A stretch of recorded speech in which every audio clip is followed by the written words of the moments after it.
Screen లో breaking news చూస్తున్నాం. తెలంగాణలో ఇవాళ 11 మున్సిపాలిటీల్లో చైర్మన్ వైస్ చైర్మన్ ఎన్నిక జరగనుంది. హంగు ఏర్పడిన ఈ మున్సిపాలిటీల్లో చైర్మన్ వైస్ చైర్మన్ ఎన్నిక నిన్న వాయిదా పడింది. దీంతో ఈ ఎన్నిక ఇవాళ జరగనుంది. ఇందుకోసం అధికారులు అన్ని ఏర్పాట్లు పూర్తి చేశారు. దీంతో నిన్న వాయిదా పడిన మున్సిపాలిటీల్లో నెలకొన్న ఉత్కంఠకు ఇవాళ తెరపడనుంది.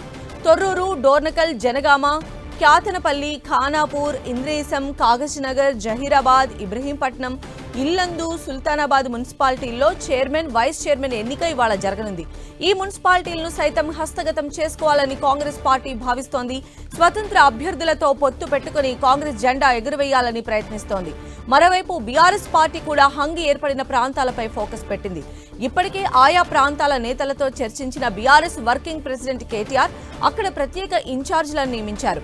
ఎలాగైనా 11 స్థానాల్లో గులాబీ జెండా ఎగురవేయాలని వ్యూహాలు రచిస్తున్నారు. ఇక 7 కార్పొరేషన్లలో 5 కార్పొరేషన్లను కాంగ్రెస్ కైవసం చేసుకుంది.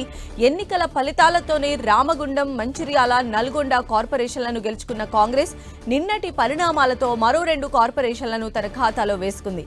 నిన్న ఉత్కంఠగా జరిగిన మేయర్, డిప్యూటీ మేయర్ ఎన్నికలో నిజామాబాద్, మహబూబ్ నగర్ కార్పొరేషన్లను కాంగ్రెస్ దక్కించుకుంది. ఇక ఉమ్మడి ఖమ్మం జిల్లాలో ఉన్న ఏకైక మున్సిపల్ కార్పొరేషన్ కొత్తగూడెంలో కాంగ్రెస్, సిపిఐ కలిసి మేయర్ పీఠాన్ని దక్కించుకున్నాయి. మరోవైపు ఉత్కంఠగా సాగిన కరీంనగర్ మేయర్ స్థానాన్ని బీజేపీ కైవసం చేసుకుంది. తెలంగాణ మున్సిపల్ కార్పొరేషన్ ఎన్నికల్లో కాంగ్రెస్ జోష్ కనపరిచింది. మొత్తం 116 మున్సిపాలిటీలు, 7 కార్పొరేషన్లలో అత్యధిక స్థానాలను కాంగ్రెస్ దక్కించుకుంది. 116 మున్సిపాలిటీల్లో దాదాపు 84 మున్సిపాలిటీలను కాంగ్రెస్ కైవసం చేసుకుంది.